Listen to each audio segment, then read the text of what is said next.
सुबह 100 क्वेश्चन की प्रैक्टिस हुई थी। 101वां क्वेश्चन अब शुरू करते हैं। अनुच्छेद 18 उपाधियों का उन्मूलन के संबंध में निम्नलिखित अभिकथन ए और कारण आर पर विचार कीजिए। अभिकथन ए है, भारत रत्न और पद्म पुरस्कार जैसी राष्ट्रीय सम्मान व्यवस्थाएं संविधान के अनुच्छेद 18 के अंतर्गत उपाधि मानी जाती हैं, क्योंकि ये राज्य द्वारा प्रदत्त सम्मान है। ऑप्शन कारण है आर, सुप्रीम कोर्ट ने स्पष्ट किया है कि ऐसे राष्ट्रीय सम्मान वैध हैं बशर्ते उन्हें नाम के आगे पीछे के रूप में प्रयोग न किया जाए ताकि वे उपाधि का रूप न ले सकें। तो अगर हम देखें 18 के तहत इनको उपाधि माना जाता है, नहीं उपाधि नहीं मान के सम्मान माना गया है, तो पहला गलत हो गया, दूसरा सही हो गया, ऑप्शन डी सही हो गया, ऑप्शन ए गलत और ऑप्शन आर सही हो जाएगा। क्वेश्चन नंबर 102 देखते हैं, निम्नलिखित में से कौन से प्रावधान राष्ट्रपति के संबंध में गलत हैं। पहला है, राष्ट्रपति चुनाव में पार्टी व्हिप का उल्लंघन करने पर दल बदल के आधार पर सीट तत्काल रिक्त मानी जाएगी। कथन 2 है, राष्ट्रपति का निर्वाचन आनुपातिक प्रतिनिधित्व प्रणाली द्वारा एकल संक्रमणीय मत पद्धति से होता है। तीसरा है, राष्ट्रपति का चुनाव केवल निर्वाचित सांसदों और राज्यों की निर्वाचित विधानसभाओं के साथ दिल्ली व पुदुचेरी के सदस्यों द्वारा किया जाता है। चौथा कथन है, राष्ट्रपति पर महाभियोग केवल संविधान के उल्लंघन के आधार पर चलाया जा सकता है। अगर हम इसको देखें, इसके उत्तर को 102 नंबर के, तो गलत पूछा गया है। तो राष्ट्रपति के चुनाव में व्हिप का उल्लंघन करने पर दल बदल के आधार पर सीट रिक्त मानी जाएगी। नहीं, ये गलत है, रिक्त बिल्कुल नहीं होगी, क्योंकि व्हिप का उल्लंघन दल बदल नहीं माना जाएगा। राष्ट्रपति का निर्वाचन अनुपातिक प्रतिनिधित्व की एकल संक्रमणीय मत पद्धति से होता है, ये सही है। राष्ट्रपति चुनाव में केवल निर्वाचित सांसद और विधायक भाग लेते हैं, ये भी सही है। और महाभियोग केवल संविधान के उल्लंघन पर चलाया जा सकता है, तो ये तीनों सही हैं। ऑप्शन ए गलत है, मतलब पहला गलत है, ऑप्शन ए सही हो जाएगा।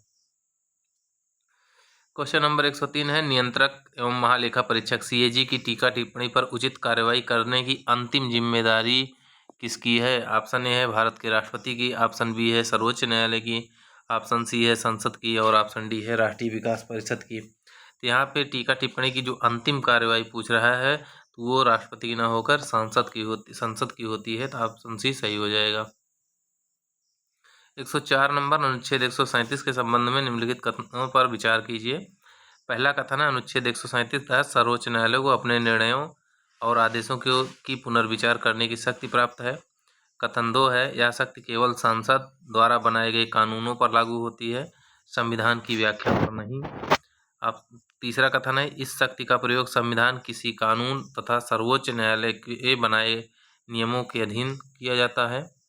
और चौथा, उपचारात्मक याचिका की अवधारणा अनुच्छेद 137 के अंतर्गत स्पष्ट रूप से उल्लिखित है। कूट है, ए केवल 1 और 3, बी केवल 2 और 4, सी केवल 1, 2 और 3, डी केवल 1, 3 और 4। तो अगर हम इसको देखें तो कौन उल्लिखित है, क्या पूछ रहा है इसमें, उल्लिखित विचार करना है। तो अनुच्छेद 137 के तहत सर्वोच्च न्यायालय अपने निर्णयों आदेशों की पुनर्विचार करने की शक्ति प्राप्त है, बिल्कुल प्राप्त है। यह शक्ति केवल संसद द्वारा बनाए गए कानूनों पर लागू होती है, व्याख्या पर नहीं, तो इस पर भी लागू होती है, ये गलत हो गया। इस शक्ति का प्रयोग संविधान, किसी कानून या तथा सर्वोच्च न्यायालय के बनाए गए नियमों के अधीन होता है, ये सही है। उपचारात्मक याचिका का स्पष्ट उल्लिखित है, बिल्कुल नहीं, 1 और 3 सही हो जाएगा, ऑप्शन ए सही हो जाएगा। 105 नंबर क्वेश्चन है, निम्नलिखित संवैधानिक संशोधनों से संबंधित प्रावधानों को कालानुक्रमिक क्रम पहले से बाद में व्यवस्थित करें। पहला है, पंचायतों को संवैधानिक दर्जा। दूसरा है, सहकारी समितियों के लिए विशेष प्रावधान। तीसरा है, भाषा अल्पसंख्यकों के लिए विशेष अधिकारी। और चौथा है, राष्ट्रीय अनुसूचित जाति आयोग को संवैधानिक दर्जा, राष्ट्रीय अनुसूचित जनजाति आयोग को संवैधानिक दर्जा। अगर इसको हम देखें तो पंचायती राज को संवैधानिक दर्जा जो दिया गया 1993 में दिया गया। दूसरा कथन जो है, सहकारी समितियों विशेष प्रावधान 1997 संविधान संशोधन 2011। और भाषा अल्पसंख्यकों के लिए विशेष अधिकारी 1957। और राष्ट्रीय अनुसूचित जनजाति आयोग 2004। तो मिलान करते हैं अब। सबसे पहले 3 नंबर, 3 के बाद 1 4 2, 3 1 4 2, ऑप्शन ए सही हो जाएगा। 105 नंबर क्वेश्चन देखते हैं। अनुच्छेद 250 के तहत आपातकाल की अवधि में संसद राज्य सूची के विषयों पर भी कानून बना सकती है। इस संदर्भ में निम्न अभिकथन ए और कारण आर पर विचार कीजिए।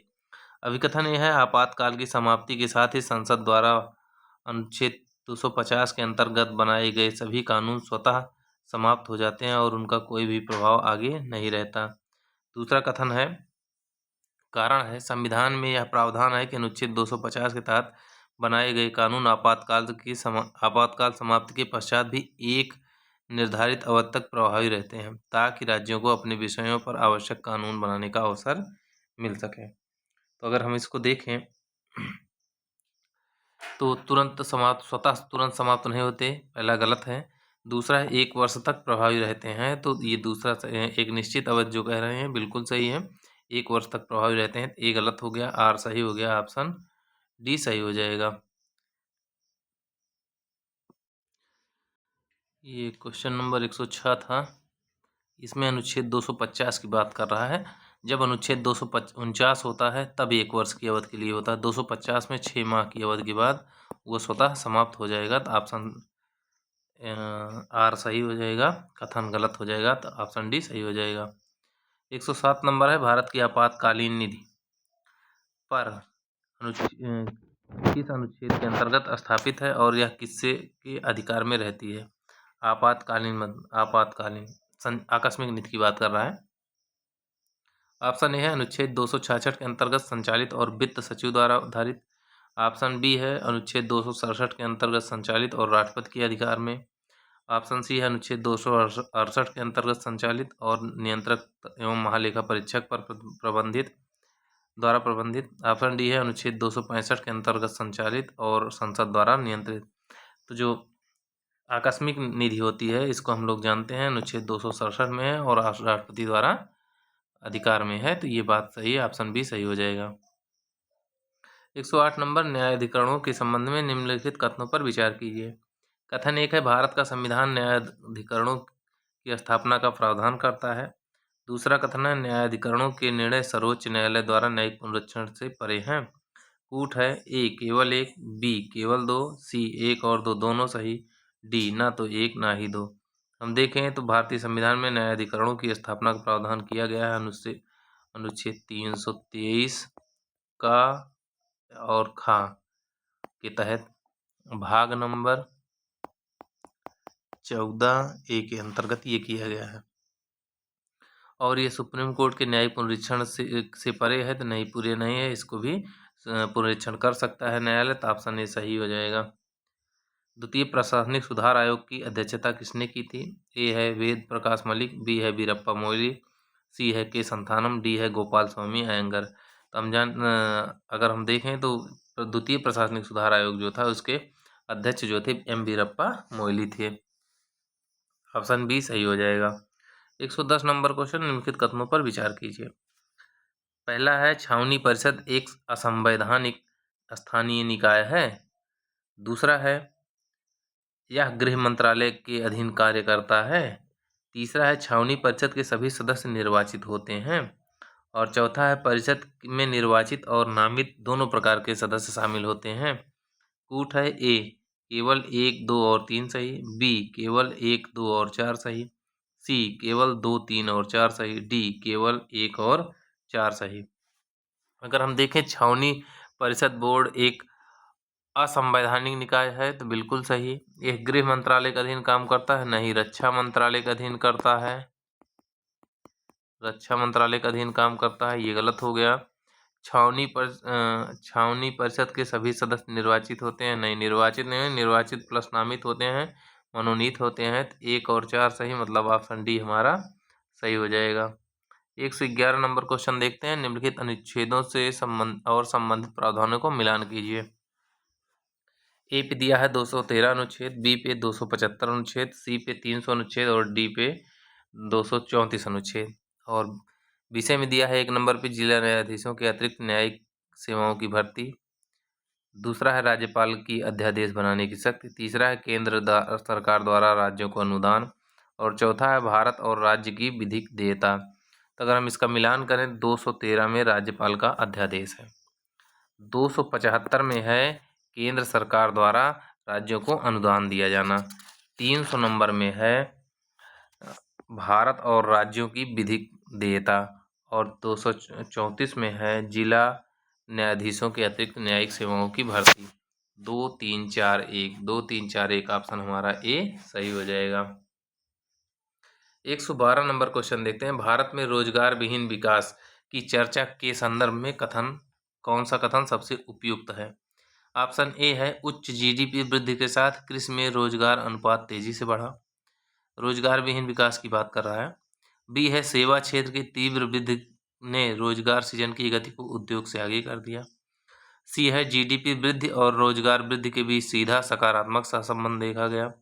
और डी है विनिर्माण क्षेत्र का योगदान रोजगार सृजन की अपेक्षा उत्पादकता वृद्धि पर केंद्रित रहा।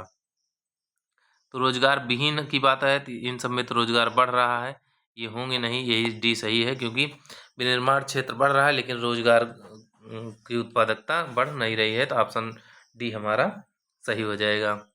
113 नंबर है समितियों का सही सुमेलन कीजिए। ए पे है नरसिंहम समिति, बी पे है रंगराजन समिति, सी पे है बाघुल समिति, डी पे है खान समिति। और 1 नंबर पर वित्तीय समावेशन, 2 पे है गरीबी अनुमान, 3 पे है बैंकिंग सुधार और 4 पे है मनी मार्केट सुधार। अगर हम मिलान करें तो जो नरसिम्हम समिति है ये है बैंकिंग से, जो रंगराजन समिति है मनी मार्केट सुधार से है, जो बाघुल समिति है ये गरीबी से है। बाघुल समिति जो है गरीबी से है और खान समिति जो है वित्तीय समावेशन से है। इस तरीके से अगर हम मिलान करें तो देखें, मिलान करने पे 3 4 2 1 3 4 2 1 हमारा ऑप्शन ए सही हो जाएगा। 114 नंबर क्वेश्चन है, यदि भारत में चालू खाते में लगातार 5 वर्ष तक अधिशेष बना रहे तो कौन सा परिदृश्य सबसे अधिक संभावित होगा? ऑप्शन ए है रुपए का मूल्य वैश्विक स्तर पर मजबूत होगा, बी है विदेशी मुद्रा भंडार घटने लगेगा, सी है निर्यात की प्रतिस्पर्धा कम हो सकती है, डी है आयात शुल्क स्वतः बढ़ जाएगा। तो हम देखें 5 साल तक अगर अधिशेष बना रहेगा तो इसमें क्या होगा, मूल्य का रुपए का जो मूल्य है वैश्विक स्तर पर मजबूत हो जाएगा। ऑप्शन ए हमारा सही होगा। 115 नंबर क्वेश्चन है, मान लीजिए भारतीय रुपया डॉलर के मुकाबले लगातार अवमूल्यन करता है, निम्न में से कौन सा परिणाम सबसे कम संभावित है? ऑप्शन ए है निर्यात को प्रतिस्पर्धी लाभ मिलना, ऑप्शन बी है आयातित वस्तुओं का महंगा होना, ऑप्शन सी है चालू खाते घाटे अपने आप घट जाएंगे, ऑप्शन डी है विदेशी ऋण का भार बढ़ाना। तो इसमें कह रहा है अगर भारतीय रुपया डॉलर के मुकाबले लगातार अवमूल्यन कर रहा है तो सबसे कम संभावित क्या है, तो चालू खाते घाटा अपने आप घट जाएगा, ये बिल्कुल नहीं होगा, चालू खाता घाटा बढ़ता चला जाएगा। तो ऑप्शन सी हमारा सही हो जाएगा। 116 नंबर है, ब्राउन गुड्स का सही उदाहरण कौन सा है? ऑप्शन ए है माइक्रोवेव और रेफ्रिजरेटर, ऑप्शन बी है laptop television mobile, option C है साबुन शैम्पू और डिटर्जेंट, ऑप्शन डी है टाटा साल्ट और अमूल दूध। अगर हम देखें ब्राउन गुड्स में लैपटॉप टेलीविजन और मोबाइल आते हैं तो ऑप्शन बी हमारा सही हो जाएगा। 117 नंबर, यदि भारत में माध्य आयु अगले 15 वर्षों में 28 से बढ़कर 38 हो जाए तो सबसे संभावित आर्थिक प्रभाव कौन सा होगा? ऑप्शन ए है बचत दर बढ़ेगी, ऑप्शन बी है आश्रित अनुपात घटेगा, ऑप्शन सी है श्रमबल भागीदारी घटेगी, ऑप्शन डी है नवोन्मेष एवं उद्यमिता संस्कृति और तेज होगी। अगर हम इसको देखें तो जब एज बढ़ जाएगी तो ये श्रमबल भागीदारी ये घट जाएगी, ऑप्शन सी हमारा सही हो जाएगा। 118 नंबर, मान लीजिए भारत सरकार ने अचानक बड़े पैमाने पर पूंजीगत व्यय बढ़ा दिया और उसी समय आरबीआई ने रेपो दर भी बढ़ा दी, इसका तात्कालिक असर क्या होगा? तो रेपो दर बढ़ रही है तो इसका मतलब मुद्रास्फीति कम होगी। ए निजी निवेश भीड़ से बाहर हो जाएगा, बी मुद्रास्फीति स्वतः घट जाएगी, सी, चालू खाते का घाटा समाप्त हो जाएगा। और डी, रोजगार दर दुगनी हो जाएगी। तो यहाँ देखिए, तो पूंजीगत व्यय तो बढ़ा रहा है सरकार, जिससे क्या होगा, मुद्रास्फीति चढ़ेगी, लेकिन रेपो दर बढ़ रही है तो फिर मुद्रास्फीति फिर कंट्रोल हो जाएगी। लेकिन इसका सबसे तात्कालिक प्रभाव जो होगा वो निजी निवेश जो होता है भीड़ से बाहर हो जाएगा, मतलब निजी निवेश हमसे दूर हो जाएगा। 119 नंबर देखते हैं। सतत विकास वह विकास है जो वर्तमान पीढ़ी की आवश्यकताओं को इस प्रकार पूरा करता है कि भविष्य की पीढ़ियां अपनी आवश्यकताओं को पूरा करने की क्षमता से वंचित न हो। यह परिभाषा दी गई है। ऑप्शन ए है रॉटरडम अभिसमय, ऑप्शन बी है स्टॉकहोम सम्मेलन, ऑप्शन सी है ब्रुंटलैंड आयोग और ऑप्शन डी है क्योटो प्रोटोकॉल। अगर हम मिला देखें तो जो रॉटरडम अभिसमय है 1998 में हुआ है, स्टॉकहोम सम्मेलन 1972 में हुआ है, ब्रुंटलैंड सम्मेलन जो है 1987 में हुआ है और क्योटो 1997 में हुआ है। अब बात जो सतत विकास की आ रही वो ब्रुंटलैंड सम्मेलन में हुआ है सतत विकास। इसका जो थीम थी वो हमारा साझा भविष्य थी। ब्रुंटलैंड की जो थी हमारा साझा भविष्य थी, हमारा साझा भविष्य इसकी थीम थी। ये सही हो जाएगा। और ये ग्रीन हाउस उत्सर्जन से है, CO2 उत्सर्जन से है, ये खतरनाक रसायन उत्सर्जन से है, खतरनाक रसायन उत्सर्जन से है। इस तरीके से हमारा ऑप्शन सी सही हो जाएगा। 120 नंबर क्वेश्चन है, निम्नलिखित में से कौन से ऐसे सर्वाधिक संभावनीय स्थान है जहां कस्तूरी मृग अपने प्राकृतिक आवास से मिल सकता है। ऑप्शन ए है अस्कोट वन्यजीव अभ्यारण्य, ऑप्शन बी है गंगोत्री राष्ट्रीय उद्यान, ऑप्शन सी है किशनपुर वन्यजीव अभ्यारण्य और ऑप्शन डी है मानस राष्ट्रीय उद्यान। तो ऑप्शन ए है केवल 1 और 2, ऑप्शन बी है केवल 2 और 3, ऑप्शन सी है केवल 3 और 4, ऑप्शन डी है 1 और 4। तो अगर हम देखें तो अस्कोट जो है ये उत्तराखंड में है, ये भी उत्तराखंड में है, यही दोनों संभावित हैं। किशनपुर यूपी के लखीमपुर में है और मानस असम में है। तो जो हम ये कस्तूरी मृग हैं ये अस्कोट और गंगोत्री में पाए जाएंगे। ऑप्शन ए हमारा सही हो जाएगा। 121 नंबर क्वेश्चन है, नाभिकीय रिएक्टर में स्वपोषित श्रृंखला अभिक्रिया संभव है क्योंकि ऑप्शन ए कथन ए है प्रत्येक विखंडन अभिक्रिया में अपेक्षाकृत अधिक न्यूट्रॉन निर्मुक्त होते हैं, कथन 2 है न्यूट्रॉन विखंडन प्रक्रियाओं में तुरंत हिस्सा लेते हैं, कथन 3 है द्रुत न्यूट्रॉन ग्रेफाइट द्वारा धीमे किए जाते हैं और कथन 4 है विखंडन प्रक्रियाओं में निर्मुक्त हर न्यूट्रॉन आगे और विखंडन की शुरुआत करते हैं। तो ऑप्शन ए है केवल 1 और 2, ऑप्शन बी है 1 और 3, ऑप्शन सी है 2 और 3, ऑप्शन डी है 1, 2 और 3। तो अगर हम देखें ना आपकी रिएक्टर की बात कर रहा है तो इसमें विखंडन अभिक्रिया में अपेक्षाकृत अधिक न्यूट्रॉन निर्मुक्त होते हैं। जब विखंडन होता है 1 तो इस पर न्यूट्रॉन टकराया 3 निकलते हैं और फिर इसमें 3 होते हैं तो न्यूट्रॉन अधिक निकलते हैं। न्यूट्रॉन विखंडन प्रक्रियाओं में तुरंत हिस्सा लेते हैं नहीं, यहाँ ग्रेफाइट की छड़ लगी रहती है, इनको रोक लेती है, तुरंत हिस्सा नहीं लेने देती। और द्रुत न्यूट्रॉन ग्रेफाइट द्वारा धीमे किए जाते हैं, बिल्कुल धीमे किए जाते हैं, ये सही है। विखंडन प्रक्रियाओं में निर्मुक्त हर इलेक्ट्रॉन आगे और विखंडन की शुरुआत करता है नहीं, जब इनको रोक दिया जाता है तो आगे केवल 1 इलेक्ट्रॉन बढ़ता है। ये नियंत्रित अभिक्रिया होती है। 1 और ये गलत हो गया, 1 और 3 सही हो जाएंगे, हमारा ऑप्शन बी सही हो जाएगा। 122 नंबर, निम्नलिखित घटनाओं पर विचार कीजिए तथा इन्हें सही कालानुक्रम में व्यवस्थित कीजिए सबसे पहले से प्रारंभ करते हुए आखिरी तक गतिविधि तक।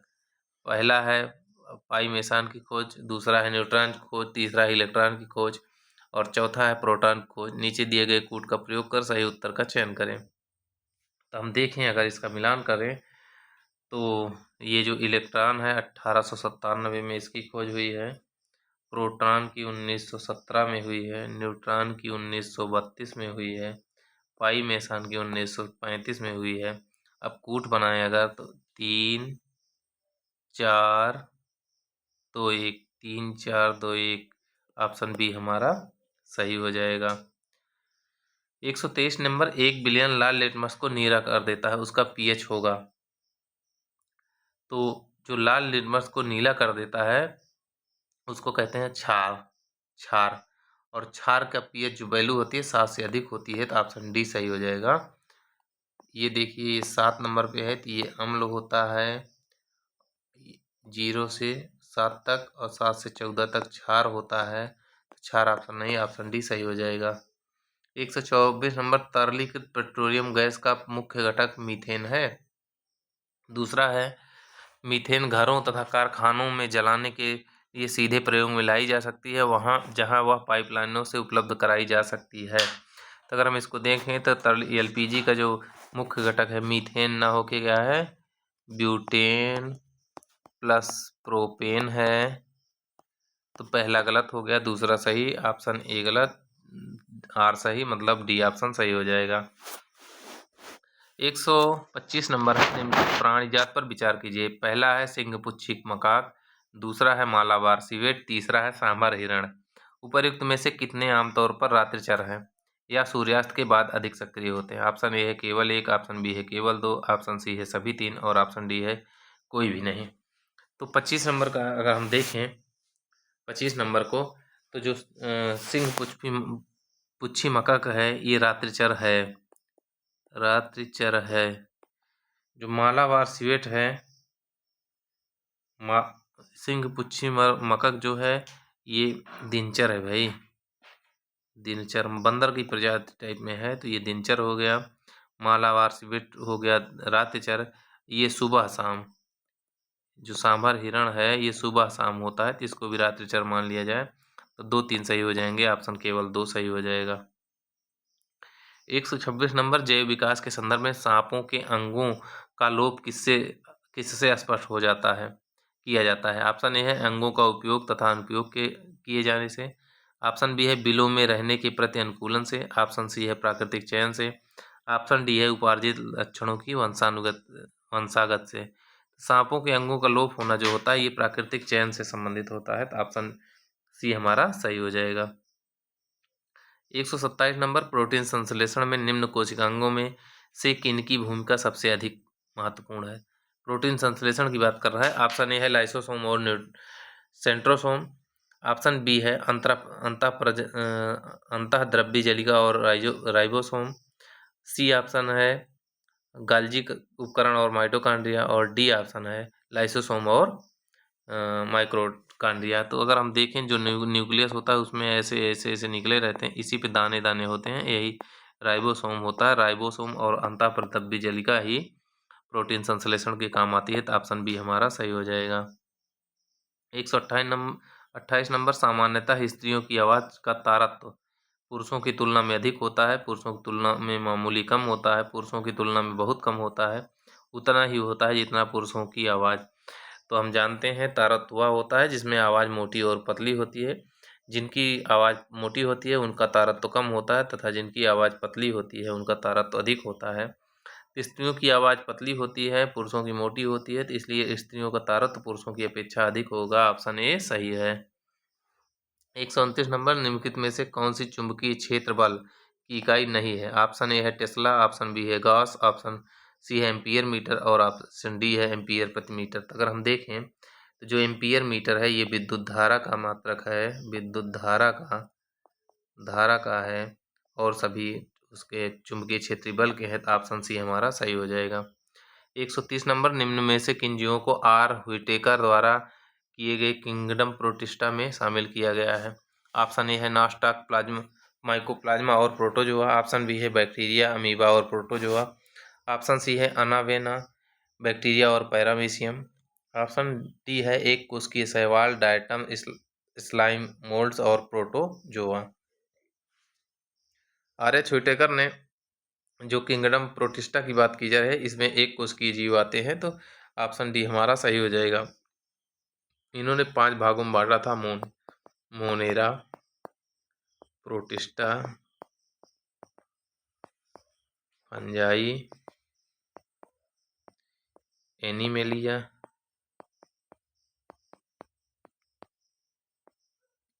और प्लांटी। ये 5 पार्ट थे, जिसमें से ये प्रोटिस्टा की बात कर रहा है, तो इसमें एक कोशिकीय जीव, डायटम, स्लाइम मोड्स और प्रोटोजोआ आएंगे, तो ऑप्शन डी हमारा सही हो जाएगा। 131 नंबर, निम्नलिखित में से कौन सा विकल्प वर्ग की टैक्सोनॉमी श्रेणियों का बढ़ते क्रम में सही अनुक्रम दर्शाता है? तो बढ़ते क्रम में पूछ रहा है इसमें। तो मिलान करते हैं। ऑप्शन ए है प्रजाति, वंश, गण, वर्ग, कुल। बी है वंश, प्रजाति, गण, कुल, वर्ग।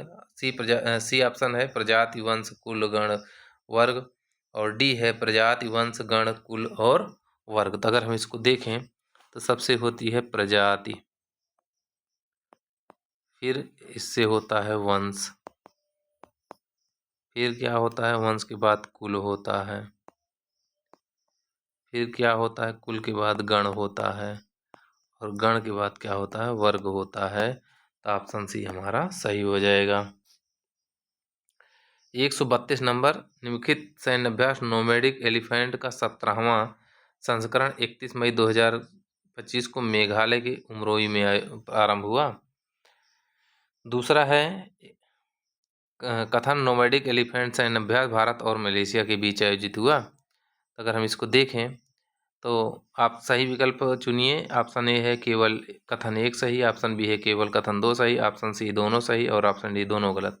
तो हम देखें नोमैडिक एलिफेंट जो है ये उलन बटोर में हुआ है, मंगोलिया के उलन बटोर में हुआ है, पहला गलत हो गया। दूसरा भारत और मलेशिया के बीच हुआ है, बिल्कुल सही, ये कथन दो सही है। कथन दो, अच्छा उलन बटोर में हुआ, मलेशिया नहीं भाई, मंगोलिया है। मंगोलिया की राजधानी उलन बटोर है ना, तो मंगोलिया में हुआ है। दोनों कथन गलत हैं,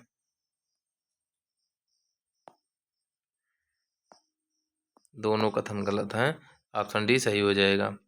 अगला क्वेश्चन है मेकांग गंगा देशों के बीच बोध यात्रा किस राज्य सरकार ने शुरू की है? ऑप्शन ए है उत्तर प्रदेश, ऑप्शन बी है गुजरात, ऑप्शन सी है बिहार और ऑप्शन डी है हरियाणा।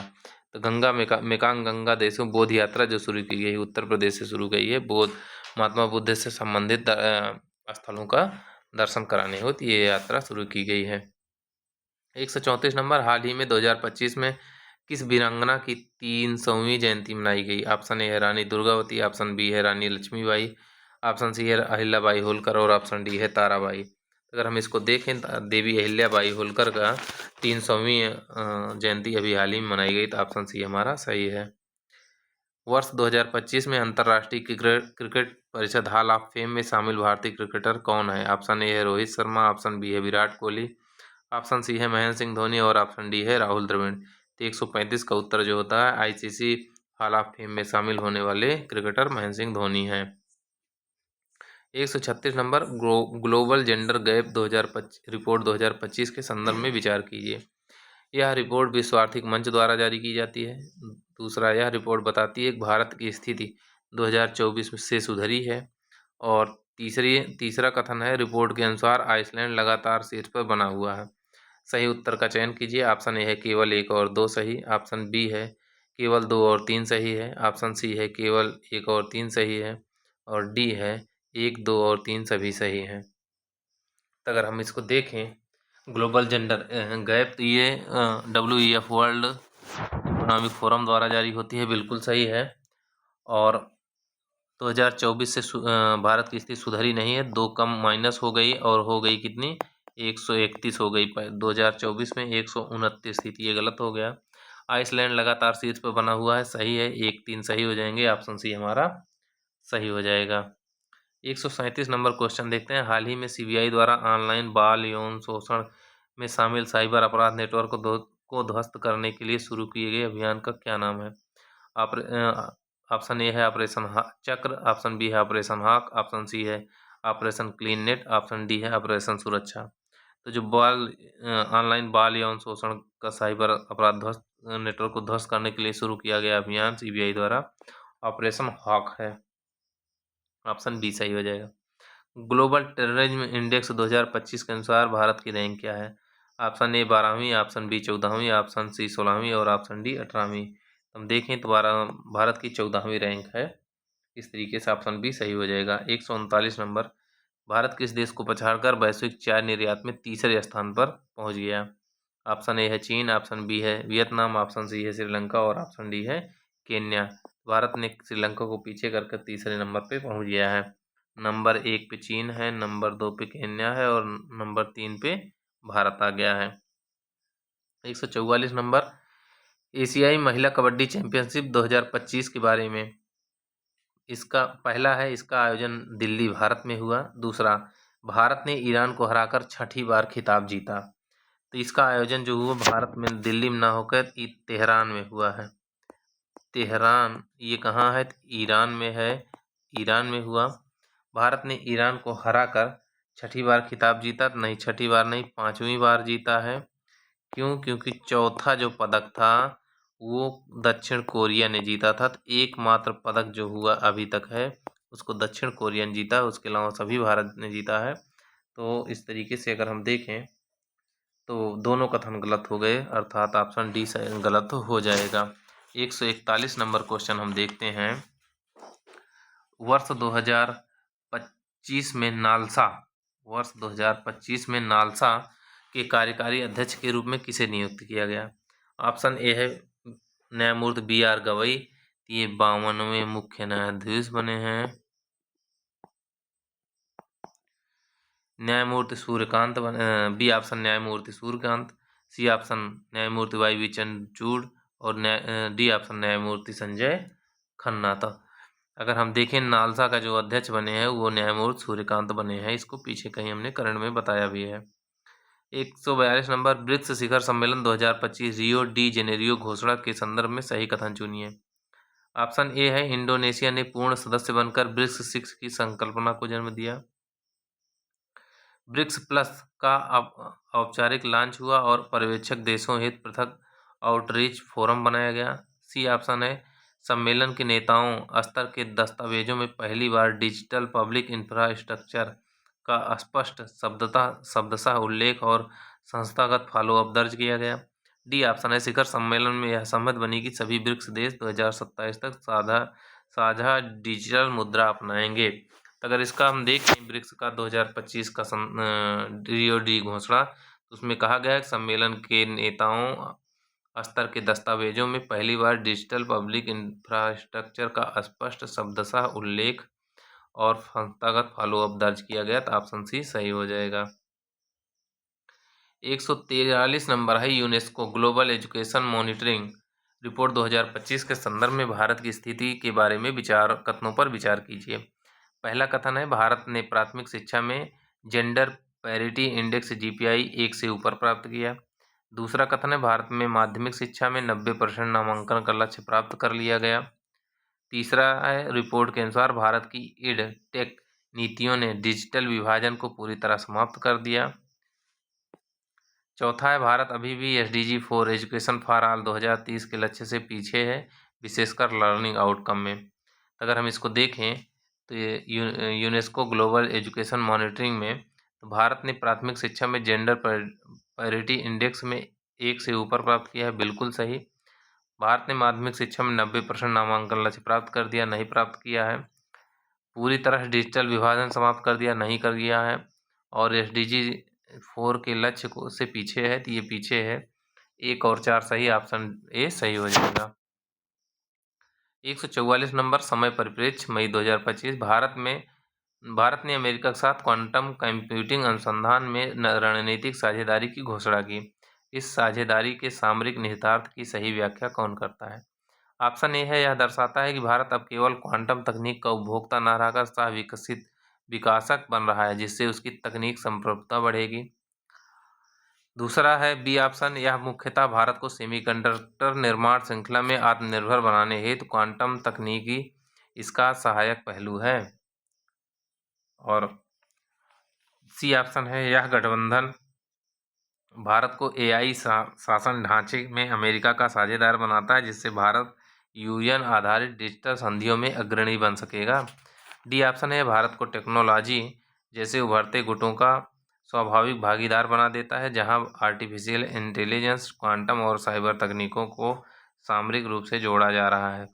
अगर हम इसको देखें भारत अमेरिका क्वांटम कंप्यूटिंग अनुसंधान, यह दर्शाता है कि भारत अब केवल क्वांटम तकनीक का उपभोक्ता न रहकर सह विकसित विकासक बन रहा है, जिससे उसकी तकनीक संप्रभुता बढ़ेगी। तो इस तरीके से ऑप्शन ए हमारा सही हो जाएगा। 45 नंबर देखते हैं, वर्ल्ड वाइल्ड लाइफ फंड का प्रतीक कौन सा जानवर है? ऑप्शन ए है शेर, ऑप्शन बी है जॉइंट पांडा, ऑप्शन सी है हॉर्नबिल और ऑप्शन डी है सफेद भालू। तो WWF का जो प्रतीक चिन्ह है वो जॉइंट पांडा है, ऑप्शन बी सही हो जाएगा। 146 नंबर, पारिस्थितिकी किसका अध्ययन है? ऑप्शन ए है जीव और वातावरण का, ऑप्शन बी है मनुष्य और वन का, ऑप्शन सी है मृदा और जल का, ऑप्शन डी है पति और पत्नी का। तो हम जानते हैं पारिस्थितिकी जीव और उसके वातावरण का अध्ययन होता है।